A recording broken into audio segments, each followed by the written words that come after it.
Hello everyone, I hope you all are doing well. Study smart IAS PCS में आप सभी लोगों का बहुत बहुत स्वागत है। पॉलिटी का स्कोर बूस्टर चल रहा है हमारा, और ये हमारा लास्ट लेक्चर होगा। लेक्चर्स इस हिसाब से बनाए गए हैं कि आप आराम से बैठ के 1 घंटे में चीजों को लर्न कर पाए। मैंने पढ़ाना नहीं बोला है, लर्न कर पाए यहीं पे बैठ के। पॉज करके 2 बार एक्स्ट्रा पढ़ लीजिए। देखिए, आप लोग नहीं समझते हैं, बहुत ज्यादा मेहनत करनी होती है, बहुत बार चीजें रिवाइज करनी होती हैं, तब जाके कहीं पेपर क्लियर होता है। तो इस बात को ध्यान से समझते हुए आगे बढ़ेंगे। Local government, part 5 of the Indian constitution. Local government का मतलब क्या होता है? ये वो व्यवस्था है जिसमें गांव, पंचायत, नगर पालिका, नगर निगम जैसी संस्थाएं आती हैं। आपने सुना होगा ग्रास रूट लेवल डेमोक्रेसी, ये वर्ड सुना है आपने? ये जो होता है गांव, कस्बा, शहर स्तर पे चलने वाली सरकार, यानी कि जनता से सबसे नजदीक वाली सरकार, इसी को कहते हैं ग्रास रूट डेमोक्रेसी। अब ये सीधा सीधा लोगों की जरूरतों को पूरा करती है। साफ सफाई, पानी, बिजली, सड़क, प्राइमरी स्कूल, हेल्थ सेंटर, इन सबसे रिलेट करते हैं ये। यानी ये लोकल लेवल की सरकार है जो लोगों के लिए, लोगों द्वारा चलाई जाती है। इंडिया में इसका एवोल्यूशन होता है प्राचीन काल से, एंशंट इंडिया टाइम से। आपने सुना होगा उर और सभा, ये वर्ड सुने हैं आपने? नहीं सुने तो अभी हिस्ट्री के बूस्टर में सुन लेना। ये ग्राम पंचायत होती थी चोल राजाओं की, ये बड़ी पावरफुल होती थी। गांव में ग्राम सभाएं होती थी जो खुद फैसले लेती थी। फिर ब्रिटिश काल में आते आते 1882 की बात है, लॉर्ड रिपन एक वाइसरॉय आए थे। उन्होंने local self government resolution pass किया था और इनको father of local self government भी बोला गया था। स्वतंत्रता के बाद ये सारी कमिटीज आई थी, ये अभी हम देख लेंगे सारी। बलवंत राय, अशोक मेहता, और फिर कॉन्स्टिट्यूशनल स्टेटस मिला था पंचायती राज को। एक कहावत है पीसीएस के सवाल पेपर में, पंचायत पे सवाल अगर नहीं दे रखा आपके पेपर में, आपको पंचायत पे सवाल नहीं मिले अगर, तो वो पीसीएस का पेपर नहीं सॉल्व कर रहे होंगे, आप कोई और पेपर सॉल्व कर रहे होंगे। ठीक है, तो ये चीज आपको ध्यान रखनी है। तो लोकल गवर्नमेंट का मतलब है rural development, grass root level पे डेमोक्रेसी को डेवलप करना। 73rd अमेंडमेंट से इसको संवैधानिक दर्जा हमारे संविधान ने दे दिया था। ठीक है, और local self government democratic decentralisation पे फोकस करती है। डिसेंट्रलाइजेशन मतलब पावर्स का डिस्ट्रीब्यूशन, डिवीजन। कोर ऑब्जेक्टिव मैंने आपको बताया, लोगों का पार्टिसिपेशन हो गवर्नेंस में। ठीक, 73rd अमेंडमेंट से पार्ट 9 ऐड हुआ था। 11 शेड्यूल, 29 आइटम्स हैं। 74th से part 9A, tears of old PM, PM यही है, पंचायत और म्युनिसिपैलिटी। ठीक है, तो ये सारे के सारे जो आपका 73rd अमेंडमेंट था, ये अभी कमिटीज पे हम वापस आएंगे। जो आपका 73rd अमेंडमेंट था 1992, ईयर भी ध्यान रखना, इसने पार्ट 9 ऐड किया था। ठीक है, 11 शेड्यूल जोड़ा था, 29 सब्जेक्ट्स जोड़े थे, 3 टायर सिस्टम कंपलसरी कर दिया गया था। ग्राम पंचायत होगी विलेज लेवल पे, पंचायत समिति होगी ब्लॉक लेवल पे, जिला परिषद होगा डिस्ट्रिक्ट लेवल पे। ठीक है, कुछ कंपलसरी प्रोविजंस थे, ग्राम सभा जैसे। एक जनरल बॉडी ऑफ वोटर्स होगी ग्राम सभा। ये क्वेश्चन डायरेक्टली एक बार यूपीएससी ने पूछा था, क्या होता है ये? A general body of voters in a village. ठीक है, डायरेक्ट इलेक्शन की बात की गई थी। 5 साल का टेन्योर होगा, डिसॉल्व हो जाए तो इलेक्शन 6 महीने में कराने होंगे। ये लिखा है registered voters in village. Disqualification same state legislature की तरह होगी, 21 साल के हैं तो आप चुनाव लड़ सकते हैं। ठीक है, पंचायत के इलेक्शंस कौन कंडक्ट करता है? State election commission. ठीक है, अब जो कुछ समितियां हैं इनको याद करने का एक ट्रिक है, बगल, BAGL, बगल, ऐसे याद कर लो। बलवंत राय मेहता 57, अशोक मेहता, GVK राव और LM सिंघवी। देखिए, सबसे इंपॉर्टेंट वाली यही है जो पूछता है, बाकी भी दी है और इनका रिकमेंडेशन आप एक बारी पढ़ सकते हैं। ठीक है, इन्हीं तीनों में से कोई पूछ लेगा, BAGL में से ही क्रोनोलॉजी में लगाने के लिए पूछता है, इसलिए क्वेश्चन बहुत इंपॉर्टेंट हो जाता है। ठीक है, ये देखिए आपने, तो देखिए इंस्टीट्यूशंस कौन कौन से हैं। स्टेट इलेक्शन कमीशन मैंने बताया ना, चुनाव कंडक्ट कराता है, जिसको गवर्नर अपॉइंट करते हैं। स्टेट फाइनेंस कमीशन हर 5 साल में रिव्यू करता है इनके फिनेंसेस वगैरह को। कंपल्सरी प्रोविजंस मैंने आपको बता दिए, ग्राम सभा होगी, पंचायत, इंटरमीडिएट, डिस्ट्रिक्ट लेवल्स पे डायरेक्ट इलेक्शंस होंगे। ये सारी बातें मैंने आपको अच्छे से समझा दी हैं। और रिजर्वेशन ऑफ सीट होगा, 1/3 विमेन का रिजर्वेशन ये देता है। इनडायरेक्ट इलेक्शंस होंगे चेयरपर्सन के इंटर और डिस्ट्रिक्ट लेवल पे। कंटेस्टिंग एज देख लीजिए, रिजर्वेशन देख लीजिए, ये सारे प्रोविजन एक भी आए तो आपका गलत नहीं होगा। ठीक है। एक एक्ट आता है PESA act, extension to fifth scheduled areas. मतलब क्या है फिफ्थ शेड्यूल एरियाज, क्या होता है? फिफ्थ शेड्यूल एरियाज वो एरियाज हैं जो ट्राइबल एरियाज हैं, जहाँ पे आदिवासी रहते हैं। यहाँ पे क्या किया गया है, यहाँ पे ग्राम सभा को बॉस बनाया गया है, बहुत पावरफुल बनाया गया है। जैसे लैंड, फॉरेस्ट, मिनरल, इन सबका कंट्रोल ग्राम सभा को दे दिया गया है, जिससे कि ट्रेडिशनल कल्चर और कस्टम्स प्रोटेक्टेड रह सकें। ठीक है, जैसे कि झारखंड, छत्तीसगढ़, उड़ीसा, महाराष्ट्र, इन सब जगहों पे है ये। रिजर्वेशन है, ट्राइबल राइट्स और सेल्फ गवर्नेंस की ये बात करता है। ठीक है। फिर आता है 74th अमेंडमेंट, ये अर्बन लोकल गवर्नमेंट के लिए है। 74th अमेंडमेंट एक्ट ऑफ 1992 का ही है ये भी। इसने 9th ए ऐड किया था आर्टिकल 243 पी से जेड जी तक। ठीक है।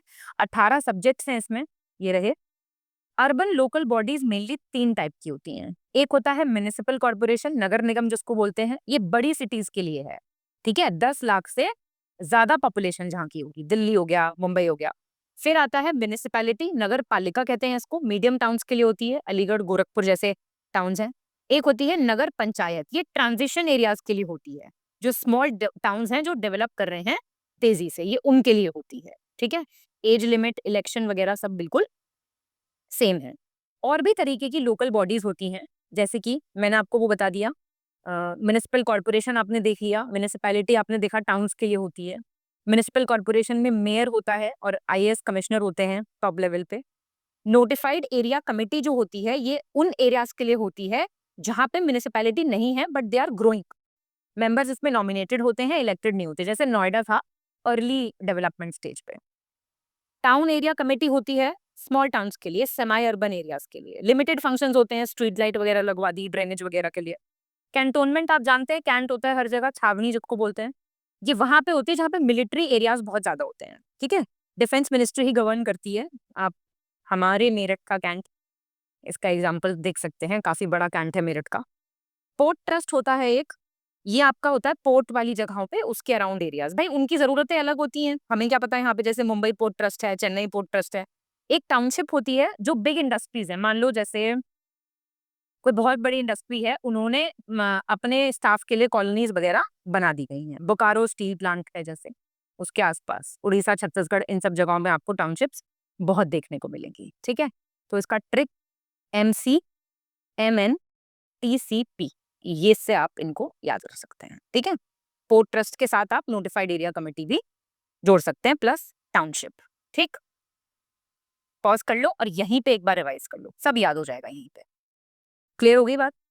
डिफरेंस सब समझ में आ गया। म्युनिसिपल कॉर्पोरेशन मेट्रो सिटीज के लिए है, बहुत बड़ी पावर्स होती हैं, मेयर होता है। Let's revise together.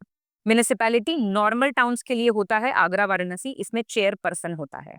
नगर पंचायत होती है रूरल से अर्बन बनने वाले छोटे शहरों के लिए। नोटिफाइड एरिया कमेटी होती है, गवर्नमेंट डिक्लेयर करती है जब एरिया इंडस्ट्रियल है या कमर्शियली डेवलप कर रहा है। टाउन एरिया कमेटी किन के लिए है? छोटे सेमी अर्बन एरियाज के लिए। कैंटोनमेंट बोर्ड आर्मी वाला है। टाउनशिप इंडस्ट्री ने बनाए हैं जगह रहने की। पोर्ट ट्रस्ट पोर्ट्स के आसपास की जगहों पास रहने वाला पूरा एरिया। ठीक है, पार्लियामेंट के एक्ट से बनता है। क्लियर होगी बात? चलिए अब हम देखेंगे पार्ट 8, यूनियन टेरिटरीज। ये वे क्षेत्र हैं, टेरिटरी होता है क्षेत्र, ये वो क्षेत्र हैं जो स्टेट नहीं है लेकिन सेंटर सीधे बॉस बनता है इनके ऊपर, सेंटर इनको सीधे कंट्रोल करता है। इनको एडमिनिस्टर करते हैं प्रेसिडेंट, लेकिन उनके एक चेले होते हैं एडमिनिस्ट्रेटर, ऐसे करके याद कर सकते हो आप, मतलब थ्रू एन एडमिनिस्ट्रेटर और लेफ्टिनेंट गवर्नर। मतलब यहाँ पे वो मतलब नहीं है, आप याद कर पाए वो मतलब है। कुछ यूटी बाद में स्टेट्स बन गए, जैसे हिमाचल प्रदेश था, गोवा था, मणिपुर था। ठीक है। आर्टिकल 239 से 241 तक है ये। 239 जैसे क्या कहता है, यूटी का एडमिनिस्ट्रेटर कौन होगा, जो प्रेसिडेंट अपॉइंट करेंगे। 239 क्या कहता है, पुडुचेरी के लिए एक लेजिस्लेटिव असेंबली होगी। ऐसे अलग अलग चीजें दी हुई हैं, सारे आर्टिकल्स आप लोगों के लिए इंपॉर्टेंट नहीं है। ठीक है। एडमिनिस्ट्रेटर को हर जगह एडमिनिस्ट्रेटर बोला जाए जरूरी नहीं है। एलजी, चीफ कमिश्नर, एडमिनिस्ट्रेटर, इनमें से कोई भी वर्ड यूज किया जा सकता है। ठीक। अब कौन सा यूटी कब बना, ये क्रोनोलॉजी आपसे पूछी जा सकती है। ये दिया हुआ है यहाँ पे, आप देख सकते हैं। जैसे कि दिल्ली एनसीटी 1956 पहले ये पार्ट सी स्टेट होता था, 1991 से इसको स्पेशल स्टेटस मिल गया था। ठीक है। फिर जैसे आपका ये है चंडीगढ़ है, ठीक है, और लक्षद्वीप है, पुडुचेरी है, जम्मू कश्मीर है, लद्दाख है, दादरा नगर हवेली है।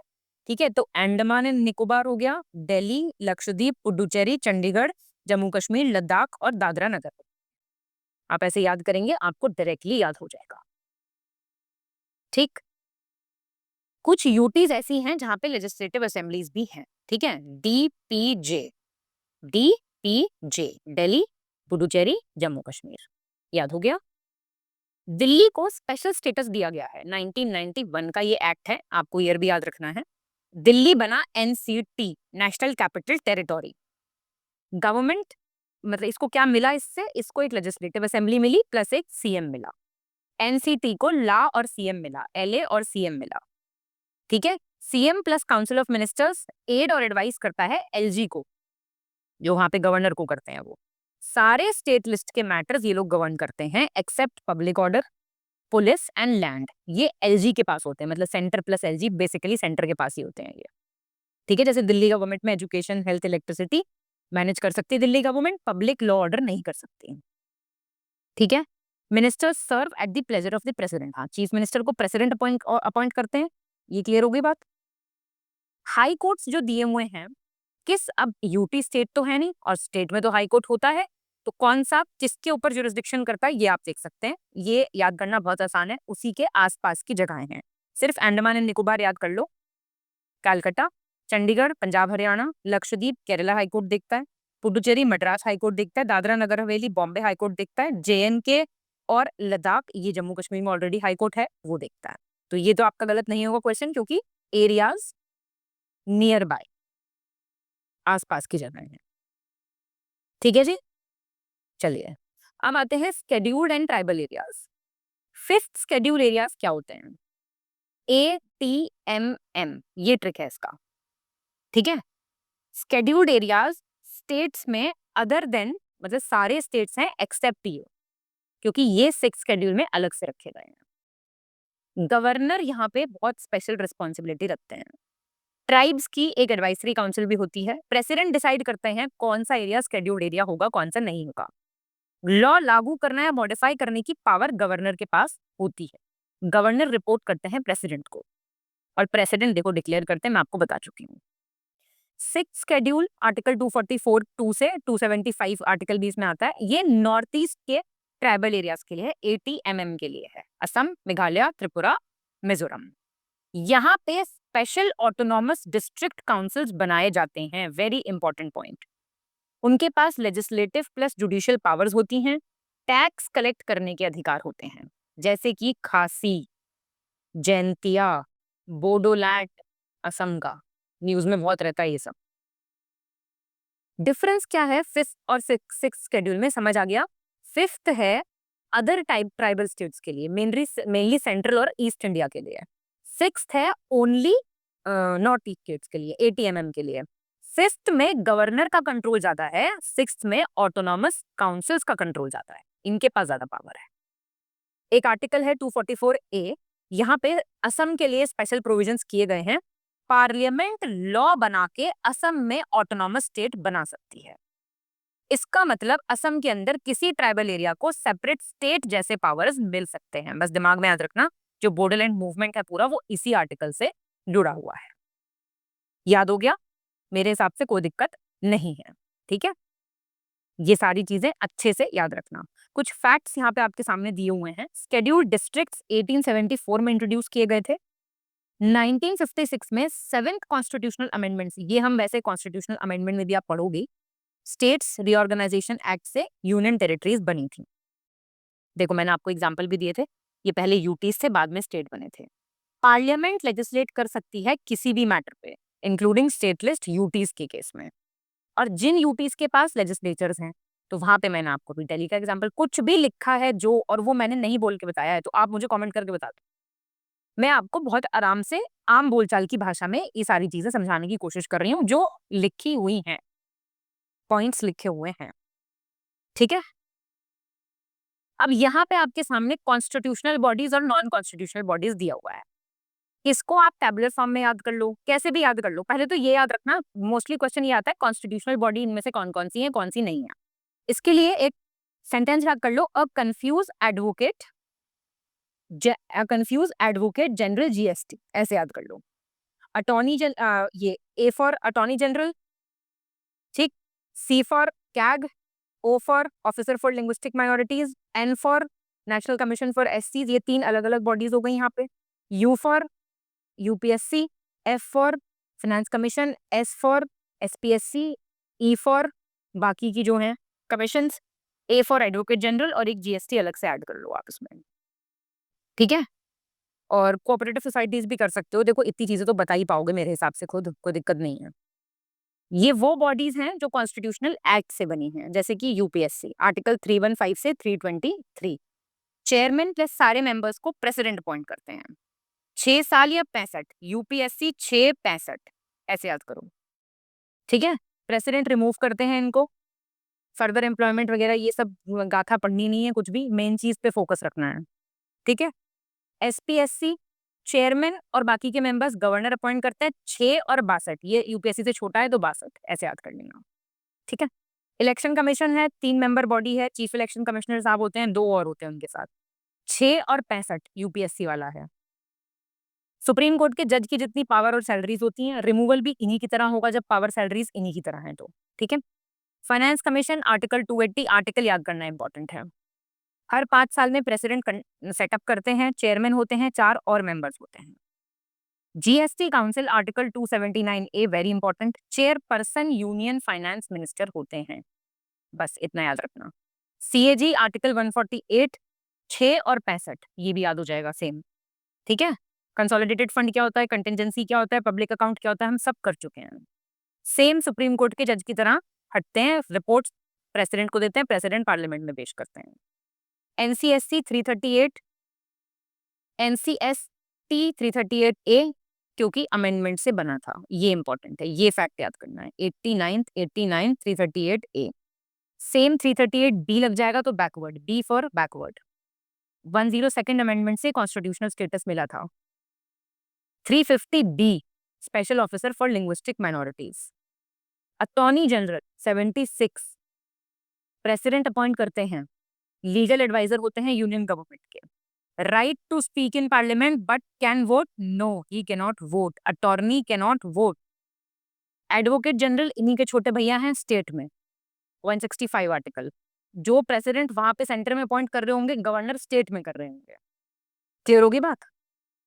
फिर आती है आपकी नॉन कॉन्स्टिट्यूशनल बॉडीज। ये वो बॉडीज हैं जो डायरेक्टली कॉन्स्टिट्यूशन में नहीं लिखी हुई हैं, ये किसी पार्लियामेंट्री एक्ट से, मतलब स्टैट्यूटरी बॉडी, या फिर एग्जीक्यूटिव रेजोल्यूशन से, जिसको एक्स्ट्रा कॉन्स्टिट्यूशनल भी बोलते हैं, ऐसे ये बनाई गई।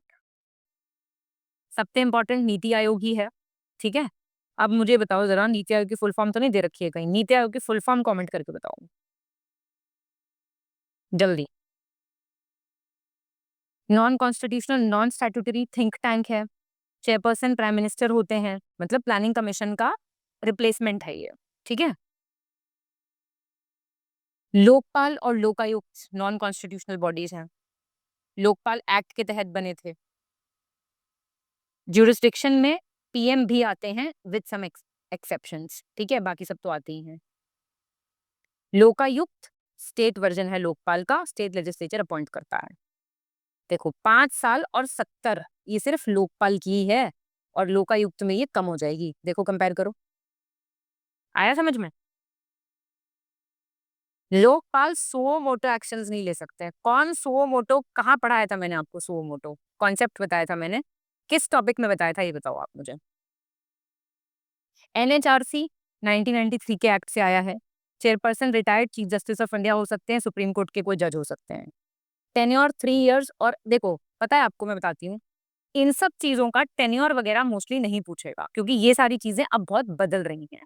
इनमें मेंबर्स के अपॉइंटमेंट के तरीके बदल गए हैं, सेंटर ने ही अपने अंडर ले रखा है सब कुछ, ये बहुत क्रिटिसिज्म भी है हालांकि इन सब बॉडीज का।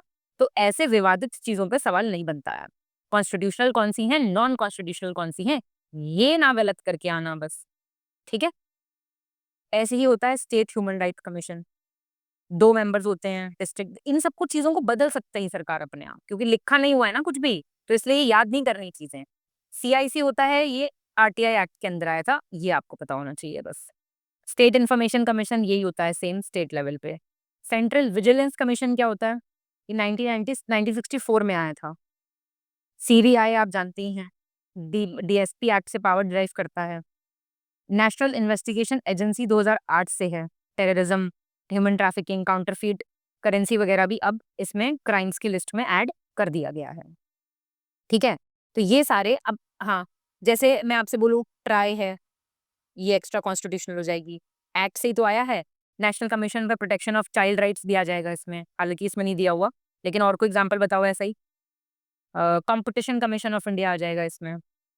अभी मुझे इतने याद आ रहे हैं, ठीक है? तो ये सारी चीज़ें आप याद रख सकते हैं।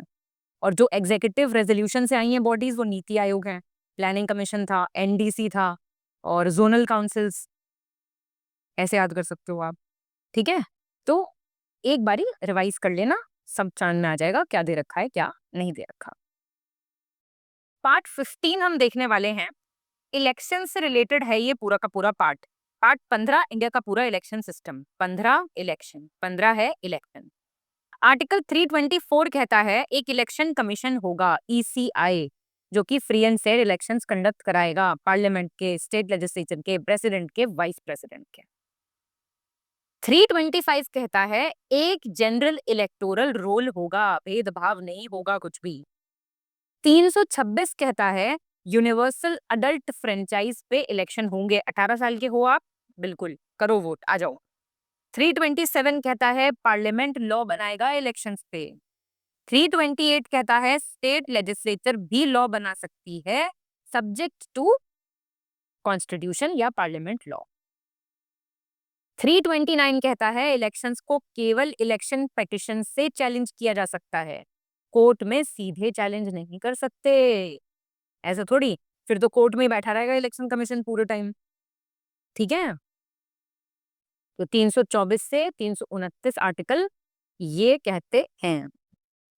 इलेक्शन सिस्टम जो होता है इंडिया में, उसमें एक सिस्टम, इलेक्टोरल सिस्टम में first pass the post system होता है, एफपीटीपी। इसमें क्या होता है, जो कैंडिडेट सबसे ज्यादा वोट्स लेगा वो जीतेगा। मतलब अगर 1000 वोट पड़े, ए कैंडिडेट को 300 मिले, बी को 280 मिले, सी को 200 मिले, बाकी बचे तो ए जीत जाएगा। ठीक है? इसमें एक्सेप्शन क्या क्या है? प्रेसिडेंट है, वाइस प्रेसिडेंट है, और राज्यसभा है, लेजिस्लेटिव काउंसिल है। पढ़ के आए हो, नहीं आए हो, कनेक्ट कर पा रहे हो चीजों को, नहीं कर पा रहे हो, इनका चुनाव होता है सिंगल ट्रांसफरेबल वोट से। मैंने आपको बताया था जिसका वैल्यू ज्यादा वजनदार होगा, प्रोपोर्शनल रिप्रेजेंटेशन के सिस्टम से। तो बाई चांस ये वर्ड लिखे आए, हाँ, जो हमारा ये जो इलेक्शन सिस्टम है ये एफ पी टी पी पे बेस्ड है, और ये एनसीईआरटी का सवाल है, ठीक है? ऐसे क्वेश्चन ना गलत करके आना बस। रिप्रेजेंटेशन ऑफ पीपल एक्ट क्या कहता है? एक 1950 का एक्ट है, ये बेसिकली डिलिमिटेशन से डील करता है, मतलब कौन वोटर होगा, वोटर लिस्ट में कैसे नाम आएगा, फलाना। 51 क्या कहता है? ये इंपॉर्टेंट है क्योंकि ये कॉन्डक्ट से डील करता है। आपका अच्छा कॉन्डक्ट होगा तो आपको 51 रुपए मिल जाएंगे, ठीक है? डिस्क्वालिफिकेशन और एमएलए एमपीज कौन करप्ट है, इलेक्शन पिटिशंस में क्या क्या गड़बड़ी है, ये उससे डील करता है, काफी विस्तृत है। एग्जाम्पल इसका ये है कि एक केस था इंदिरा गांधी वर्सेस राजनारायण, ये केस था 75 का। इसमें इंदिरा गांधी जी के इलेक्शन को वॉइड डिक्लेयर कर दिया गया था, समझ रहे हैं? तो वो इन्हीं सब चीजों के तहत है, ठीक है? 50 क्या कहता है? वोटर बन जाओ, 51 वोटिंग कराओ, करना। डिलिमिटेशन कमीशन क्या होता है? एक इंडिपेंडेंट बॉडी है। पहले तो अगर कुछ लिखा है कि ये कॉन्स्टिट्यूशनल है, फलाना है, ये एक इंडिपेंडेंट बॉडी है। कॉन्स्टिट्यूएंसीज की बाउंड्रीज को रीड्रॉ करने के लिए ये बनाई गई है। सेंसस पे ये बेस्ड होती है। लास्ट था 2002 का, 2008 में लागू हुआ था, 2026 तक का फ्रोजन है। ये रहा ना, 27 के बाद आएगा ये। अगर किसी कॉन्स्टिट्यूएंसी में पॉपुलेशन बढ़ जाए तो उसे 2 हिस्सों में बांट सकते हैं ये, ठीक है? ऑर्डर्स देखो, कोर्ट में चैलेंज नहीं होते, ठीक? और फ्रीज किससे हुआ था? 84th अमेंडमेंट एक्ट से, बाई चांस क्वेश्चन आ जाए तो। इलेक्टोरल रिफॉर्म्स का मतलब क्या होता है? इलेक्शन सिस्टम को fair, transparent, modern, corruption free बनाना। बनाना क्या? कोशिश करना। रिफॉर्म्स तो कोशिश होती है ना, जैसे मेरी कोशिश चल रही है कि आपको पॉलिटी में अच्छे नंबर आ जाए। अब वो सिर्फ मेरी कोशिश पे निर्भर नहीं करेगा, आप क्या कर रहे हो उधर बैठ के उस पे करेगा। ठीक है, एग्जाम्पल्स हैं, वोटिंग एज को कम करना 61 से, वोटिंग एज 21 से 18, 61, 21 टू 18, और देखो 18 है इधर 88, ऐसे याद कर लो। नोटा आया था नन ऑफ द अबव 2013 से। ठीक है, ईवीएम्स आई थी 1980 से, फिर मैंडेटरी हो गई थी 2003 से, ये याद रखना, बहुत पुराना है ईवीएम का concept. Photo voter ID card आए थे 1993 से। विमेन रिजर्वेशन आया था 33% वाला, 106th amendment 2023। Election commission of India आप जानते हैं बॉस बॉडी है, ये बीबी बॉस बॉडी, कॉन्स्टिट्यूशनल बॉडी है, 324 के तहत अभी देख के आए हो आप। चीफ इलेक्शन कमिश्नर साहब होते हैं, और इसमें देखो 3 इलेक्शन कमिश्नर्स हैं अभी फिलहाल। Lok Sabha, Rajya Sabha, state assemblies, president, vice president के इलेक्शन ये कराते हैं, रट लो इसको। इंडिपेंडेंट प्रोसेस है, प्रेसिडेंट रिमूव नहीं कर सकते इजिली, जैसे सुप्रीम कोर्ट को जज के हटाने का प्रोसीजर होता है वैसे ही ये रिमूव होते हैं। अब कुछ मेजर पॉलिटिकल पार्टीज दी हुई है इंडिया की, इनके ईयर ऑफ फॉर्मेशन आप याद रख सकते हैं। ठीक है, देखो बीएसपी 84 की है, समाजवादी 1992 की है, अभी तेलुगु देशम पार्टी ऊपर जाएगी, ऐसे डायरेक्टली कोई नहीं पूछेगा आपसे। इंडियन नेशनल कांग्रेस आएगा तो बस सबसे पहले उसी को लगा देना। ठीक है, भारतीय जनता पार्टी और तृणमूल कांग्रेस, 8 साल का फर्क है इनमें, कि ये आप देख सकते हो। नेशनल पार्टी क्या होती है, इसकी कुछ शर्तें होती हैं, जैसे अच्छा रिकॉग्नाइज कौन करता है, इलेक्शन कमीशन ऑफ इंडिया, कि कोई नेशनल पार्टी होगी कि नहीं होगी। क्राइटेरिया कुछ नहीं है, 6% वैलिड वोट्स मिली हों 4 या उससे ज्यादा स्टेट्स में, और 4 लोकसभा सीटें मिली हों, या तो ये कंडीशन सेटिस्फाई हो जाए। दूसरी कंडीशन है 2% लोकसभा सीट मिली हों, 11 सीट मतलब मिल गई हों 3 या उससे ज्यादा स्टेट्स में। तीसरी, स्टेट पार्टी हो किन्हीं 4 या उससे ज्यादा स्टेट्स में, तो भी नेशनल पार्टी बन जाएगी। ठीक है, तो आपका आईएनसी है, बीजेपी है, सीपीआई है, फिर सीपीएम है, बीएसपी, एनसीपी, एआईटीसी है, आम आदमी पार्टी भी है। ठीक है, तो ये सब आपके नेशनल पार्टीज के एग्जाम्पल्स हैं। अच्छा, ये ऑर्डर ऑफ प्रेसिडेंस यहाँ पे दिया हुआ है, इसका मतलब क्या होता है, वरीयता किनकी ज्यादा है, ऑफिशियल लिस्ट कौन, प्रोटोकॉल में कौन ऊपर है। ठीक है, तो देखिए आप जानते हैं ही इज द फर्स्ट, जो पहला नागरिक है भारत का वो ही टॉप पे होंगे, तो प्रेसिडेंट टॉप पे हैं। प्रेसिडेंट के बाद वाइस प्रेसिडेंट, पीएम, गवर्नर, ये 4 तो देखो याद हो ही जाएंगे। ठीक है, फिर आते हैं फॉर्मर प्रेसिडेंट। ठीक है, मतलब 1 से 4 याद कर लिए, एक को फिर से नीचे लाया गया है तो 5 याद हो गए। ठीक, फिर थर्ड का डबल 6 होता है, तो प्राइम मिनिस्टर से डेप्यूटी प्राइम मिनिस्टर याद कर लो। 7th पे आते हैं चीफ जस्टिस ऑफ इंडिया और स्पीकर, तो याद रखना स्पीकर की और चीफ जस्टिस की वैल्यू बिल्कुल सेम है। ठीक, 8th में आएंगे सारे जो पीएम थे, ये आपके प्राइम मिनिस्टर 3 पे बैठे हैं ना, इनकी टीम आ जाएगी यहाँ पे सारी, और लीडर ऑफ द ऑपोजिशन भी यहीं बैठे हैं। 9 में है अवार्डी, 9 में awardee, Bharat Ratna awardee. 10th में है अम्बेसडर, चीफ मिनिस्टर्स और गवर्नर आउटसाइड देयर स्टेट। ठीक है, देखो चीफ मिनिस्टर यहाँ पे बैठे हैं 8th पे, लेकिन 10th पे फिर आएंगे बाहर आउटसाइड देयर स्टेट्स। 11th में है सुप्रीम कोर्ट के जज, अब इनका बॉस कहाँ पे है, इनके बॉस 7 पे बैठे हैं। ठीक है, तो 7 से 11 सुप्रीम कोर्ट के जज बैठे हैं।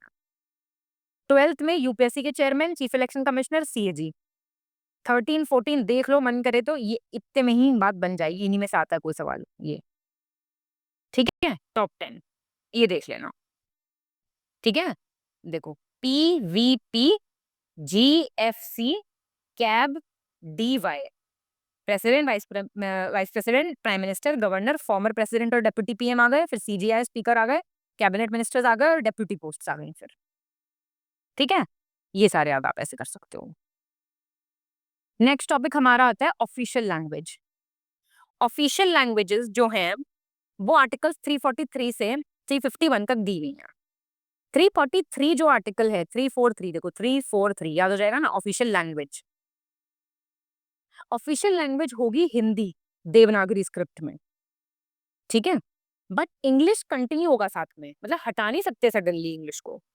344 कहता है कि ऑफिशियल लैंग्वेज कमीशन हर 5 साल में बनेगा। 348 कहता है सुप्रीम कोर्ट हाई कोर्ट की प्रोसीडिंग्स इंग्लिश में चल जाएंगी। 350 ए कहता है स्टेट्स जो है प्राइमरी एजुकेशन मदर टंग में दे। कोई पूछेगा नहीं आपसे, बस मैं रिवीजन के लिए आपको बता रही हूँ, ठीक है। तो ये रहा देखो 343 क्या कहता है, हिंदी। हिंदी को अडॉप्ट कब किया था, जिस दिन गणतंत्र दिवस मनाया जाता है, ऐसे याद कर लो। 343 कहता है इंग्लिश को 15 साल के लिए यूज करना था शुरू में, पर अब इंग्लिश तो देखो रहेगी यहाँ पे, अंग्रेज चले गए, अंग्रेजी छोड़ गए। ऑफिशियल लैंग्वेजेस एक्ट 1963 का हिंदी ऑफिशियल है 26 जनवरी 1965 से, पर इंग्लिश मैंने कहा ना यूज होती रहेगी। ये रहा ऑफिशियल लैंग्वेज कमीशन 344, ठीक है। अब 8 शेड्यूल क्या कहता है, सबसे इंपॉर्टेंट यही है 8 शेड्यूल। इसमें 8 शेड्यूल में लिस्ट है रिकॉग्नाइज्ड लैंग्वेजेस की, जो कि 22 हैं। इनिशियली 14 थी 1950 तक, बाद में लेटर एडिशंस हुए थे, जैसे सिंधी 1967 में आई थी 21st अमेंडमेंट से। के एम पी के एम पी के एम पी 71st अमेंडमेंट से आई थी 1992। बी डी एम एस ये 92nd अमेंडमेंट 2003 से आई थी। बोडो, डोगरी, मैथिली, संथाली, इन पे सवाल आता है सबसे ज्यादा, इन पे ये याद करो इनको, नहीं, ठीक है। अब 22 लैंग्वेजेस हैं, इनको आप याद कर सकते हो ऐसे, देखो ABHK KMO PSTU KMP SKN SKN और BDMS, ऐसे याद कर सकते हो इनको, ठीक है। असमीज, बंगाली, हिंदी, कन्नड़ और Kashmiri, M for Malayalam, Marathi, Manipuri, Maithili, O for Oriya, P for Punjabi, S for Sanskrit, Sindhi, Santhali, T for Tamil, Telugu, U for Urdu, K for Konkani, N for Nepali, B for Bodo, D for Dogri. और ऐसे आप इनको याद कर सकते हो 22 की 22 लैंग्वेजेस को, ठीक है जी। चलिए अब देखिए इंपॉर्टेंट आर्टिकल्स आपके सामने यहाँ लिखे हुए हैं। वैसे तो मैंने कोशिश की है कि मैं आर्टिकल्स सारे आपको पढ़ाते चलूँ साथ साथ। आप study smart IAS PCS YouTube पर डालेंगे तो सिर्फ एक आर्टिकल्स का और उसकी सब ट्रिक्स का वीडियो आपको मिल जाएगा, वो आपको रेफर कर लेना है। और जिन लोगों को अभी भी टाइम रहते सब कुछ बहुत ही डिटेल में जाके, जिससे कि आपको एक तो आप बूस्टर देख लो, बूस्टर सीरीज आपने देखी पहले जिन्होंने देखी है, अगर आपके पास टाइम है तो आप हमारा ग्रंथ प्रोग्राम लेके वो कंप्लीट कर चुके हैं सौरभ सर और अंशुल सर, वहां पे बिल्कुल कंप्लीट है वो प्रोग्राम, उसको आप पढ़ सकते हो। इसमें घटना चक्र की एक एक चीज विद निमोनिक्स ट्रिक्स लर्न कराने की हैसियत से कराया गया है, और वो 10 सितंबर से पहले कंप्लीट कराया जा चुका है, ठीक है। तो आप वो प्लस अगर बूस्टर पढ़ के जाते हैं तो मैं गारंटी दे रही हूँ आपका सवाल गलत नहीं होगा। 99% चीजें आप पॉलिटी की सॉल्व कर पाएंगे। 100% श्योरिटी में दे देती हूँ। बच्चे कमेंट करते हैं मैम आप इतनी श्योर कैसे हैं कि जिंदगी चलती ही रहेगी, ठीक है। तो मैं उसका जवाब दे चुकी हूँ, कुछ हो चाहे ना हो जीवन में जोश आपका हाई होना चाहिए, ठीक है। See I come from an army background, तो हम तो थोड़ा फौज में ही बिलीव करते हैं और वहां पे जोश शुड बी हाई, ठीक है। तो ये इंपॉर्टेंट आर्टिकल्स आप ऐसे रिवाइज कर सकते हो। DPSP की पूरी ट्रिक मैं करा चुकी हूँ आपको, फंडामेंटल राइट्स सारी फंडामेंटल ड्यूटीज में करा चुकी हूँ, प्रेसिडेंट करा चुकी हूँ, ये सारी चीजें मैं आपको विद टाइम बता चुकी हूँ, ठीक है। तो आप वो सब कुछ देख सकते हैं, लिस्ट यहाँ पे दी हुई है सारी, ये रही, पॉज कर लीजिए, इसको पढ़ लीजिए, लेकिन आप या तो वो वीडियो देख लीजिए जो मैंने आपको बताया, हम उसको डिस्क्रिप्शन में भी डलवा देंगे, आप वो वीडियो देख लीजिए ट्रिक्स का, उसमें हर कुछ समझाया गया है, या फिर आप इस तरीके से कर लीजिए जो प्रॉपर तरीका है, ग्रंथ के बाद बूस्टर को सॉल्व करते रहिए रोज रात को, तो बात बन जाएगी आपकी, ठीक है जी। अब आते हैं मेजर कॉन्स्टिट्यूशनल अमेंडमेंट्स पे। अब यहाँ पे ये अमेंडमेंट्स की लिस्ट आपको दी गई है।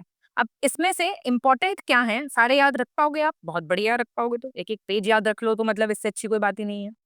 सबसे पहले फर्स्ट अमेंडमेंट देखिए 1951 का, इससे 9 शेड्यूल जोड़ा गया था, लैंड रिफॉर्म्स को मतलब लॉज को सेव किया गया था, जुडिशियल रिव्यू से पहली बार किसान को सुरक्षित किया गया था, पहली बार किसान की बात की गई थी। 7th से 7 रंगों में स्टेट्स बने थे, ऐसे मान जाओ, 14 स्टेट्स प्लस 6 यूटी बने थे इससे, स्टेट्स ऑर्गेनाइजेशन एक्ट आया था। ठीक है, 31st अमेंडमेंट से लोकसभा की सीटें बढ़ी थी। 36 याद रखना, बहुत बार आता है, सिक्किम पूरा स्टेट बना था। ठीक है, 42nd से तो बहुत कुछ हुआ था, मिनी कॉन्स्टिट्यूशन बोलते हैं इससे। एक 44th याद रखना है आपको। 52nd बहुत बार पूछा गया, एंटी डिफेक्शन लॉ। ठीक है, 61st तो अब तक याद हो ही गया होगा, 10 बार तो मैंने करा दिया पूरे पूरे उसमें।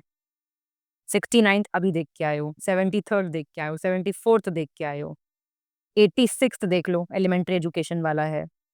ठीक है, कोऑपरेटिव्स वाला देख सकते हो। एक ये बहुत बार आ चुका है पेपर में, council of ministers including PM 15% से ज्यादा नहीं होंगे लोकसभा की स्ट्रेंथ के। ठीक है, एक आप जीएसटी देख के जाएंगे, एक आप ईवीएस कोटा देख के जाएंगे। ठीक है, और थोड़ा भाई लेटेस्ट वाला तो इसलिए देख लेना चाहिए क्योंकि करंट अफेयर्स में भी पढ़ा ही रखा होगा आपको। ठीक है, और मिनी कॉन्स्टिट्यूशन जैसे 42nd अमेंडमेंट है, प्रियम्बल में एसआईएस ऐड हुआ, डीपीएसपी 4 नए ऐड हुए, फंडामेंटल राइट्स कर्टेल किए गए।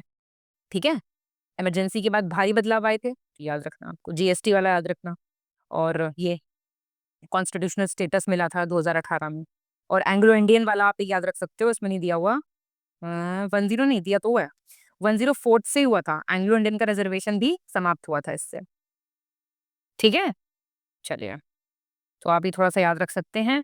इसके साथ साथ और क्या बताया जाए आपको, फर्स्ट होल्डर्स दिए हुए हैं कुछ इंपॉर्टेंट पोजीशंस के।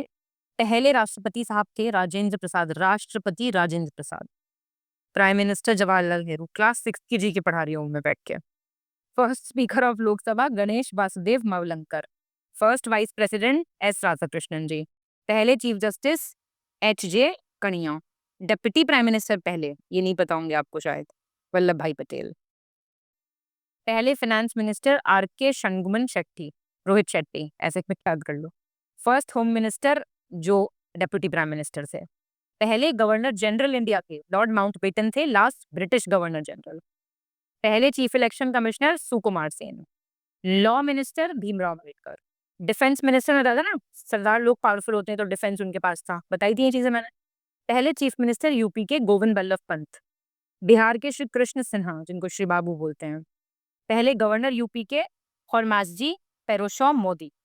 पहले गवर्नर बिहार के जयराम दास दौलत राम। पहले गवर्नर जनरल इंडिया के लॉर्ड माउंटबेटन लास्ट थे, पहले भी आफ्टर इंडिपेंडेंस यही थे, फिर तो ये पोस्ट ही हटा दी गई थी। अब ये प्रस्तावना यहाँ आपको दी गई है, सत्यमेव जयते, सत्य का साथ दें हमेशा आप। ठीक है, और इसको आप पढ़ सकते हैं, ये वर्ड्स जैसे ही आपके सामने आए, आपको वो सब पढ़ा हुआ जो मैंने आपको प्रियम्बल में पढ़ाया था वो सब याद आना चाहिए। इसी के साथ पॉलिटी का बूस्टर खत्म होता है। अब आप लोग बताएंगे कि आप लोगों को ये क्लासेस कैसी लगी। ये ना बताइएगा कौन ज्यादा अच्छा पढ़ा रहा है और कौन कम अच्छा पढ़ा रहा है। ठीक है, इन बातों में नहीं पढ़ना है आपको बिल्कुल भी। You have to just focus. अब जो टाइम है ना वो 100% फोकस का है। मतलब ईट ईट भी नहीं, study, eat, sleep and repeat, that's it. और आप यकीन मानिए, आपने 1 महीना फोकस तैयारी कर ली with the right content at your disposal, तो पार हो जाएगा आपका पीसीएस प्रीलिम्स। ठीक है, स्ट्रेस वगैरह नहीं लेना है, मैं आपको पहले भी बता चुकी हूँ, हम आपके साथ खड़े हैं। यूट्यूब, टेलीग्राम, वेबसाइट पे आप हमें फॉलो कर सकते हैं, अलग अलग मॉड्यूल्स हमारे चल रहे हैं, आप जो भी चाहें करंट अफेयर्स, और जो जिसके लिए मैं बहुत ही ज़्यादा वोकली वाउच कर रही हूँ वो है हमारा ग्रंथ प्रोग्राम। वो जो एक सवाल हर जगह होता है, आप यहाँ नहीं देखना उसको, हर जगह देखना, घटना चक्र कैसे कवर करें, घटना चक्र कैसे कवर करें, घटना चक्र कैसे कवर करें। तो इसका परमानेंट निदान है ये ग्रंथ। उसके अलावा कोई भी क्वेरी है आप डिस्क्रिप्शन में बताइए, मुझे कमेंट करके बताइए, पूछी गई बातें बताइए। बहुत अच्छे से पढ़ाई कीजिए। All the very best. मैं चाहूँगी प्रीलिम्स के बाद आप लोग सबसे ज़्यादा मैसेज करके बताएं कि मैम आपके पढ़ाए हुए में से आया था, आपके प्लेटफॉर्म से इतनी चीज़ें आई थी, तो लगता है कि हाँ मेहनत सफल हुई है। अच्छे से पढ़ाई करते रहिए, फोकस रहिए, आखिरी समय में बने रहिए। Thank you so much. All the very best to all of you.